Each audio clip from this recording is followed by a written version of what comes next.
Good morning. Today we discuss about polarity and symmetry. First we see what is polarity. The plant is developed from seed. After seed germination, in the seed embryo is developed and it produces radicle and plumule. The radicle grows always downward side and plumule is grows towards upward side. For example, if we place a piece of stem in the soil, it always produces root from downward side and it produces shoot from upward side. If we place this stem in inverted position, then the root is always goes towards the downward side and the shoot towards the upward side. So this is known as polarity. Now we see the definition of polarity. The plant development is an orderly process that gives rise to specific three-dimensional forms of organ or body. The growth in one region is related to the growth in others. The plant possesses an axis which establishes a longitudinal dimension for an organism or an organ. The lateral structures develop along this axis. The two ends of this axis are structurally different, both as to the structures and physiological activity.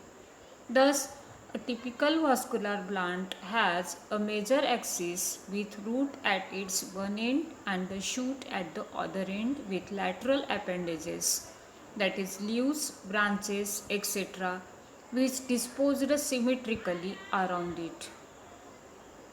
Growth is usually more rapid parallel to the axis than at right angles to it, so that an elongate form results. Single organs such as leaves, flowers and fruits also show axiate patterns.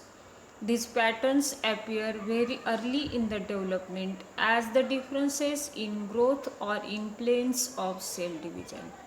This characteristic orientation of organisms, which is typically bipolar and axiate, is termed as polarity. Once a cell or a group of cells become polarized, they will usually proceed to develop into an axiate system which then produces an organic form. So this is polarity. Now we see what is symmetry. Every organism has an axis which is a geometrical core or plane around which or on the two sides of which the structures are symmetrically arranged. The axis is known as axis of symmetry and the arrangement of orders is known as symmetry. Symmetry is shown by both external and internal structures. The external symmetry is shown by the symmetrical arrangement of leaves in a phyllotic spiral in floral diagrams and in the origin of lateral roots from primary roots in 2, 3 or more equally spaced rows. Internal symmetry can be seen in cross and longitudinal sections of both primary and secondary tissues. The living organism exhibit mainly three types of symmetries. First is radial symmetry, second bilateral symmetry, and third dorsiventral symmetry. First we see the radial symmetry. In this, there is an axis of rotation around which symmetry is uniform. Radial symmetry is present in vertically elongated axes such as in the main stem and in primary root and in many flowers and fruits. It is common in plants and is regarded as the most primitive type. In higher plants, almost all roots exhibit radial symmetry. The flower is condensed shoot having floral organs arranged in radial symmetry. Now we see the second type, bilateral symmetry. This is relatively rare type in which there are two planes of symmetry. so that front and back and right and left sides are similar. A bilaterally symmetrical organ resembles a radial one that has been composed equally on two opposite sides. For example, the stems of cacti such as Opuntia are bilaterally symmetrical.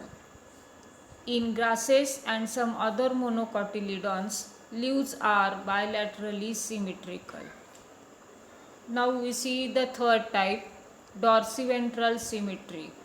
This type of symmetry is almost similar to bilateral symmetry, except that three structures are evolved as a result of asymmetrical environment, that is exposed to light on one side only and growing attached to the substratum.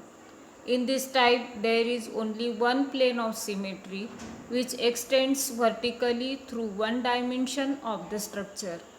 The two sides are alike, but the front and the back, or top and bottom, are not, thus distinguishing it from bilateral symmetry. In lower plants, most of the thalli are dorsiventral. For example, Riccia.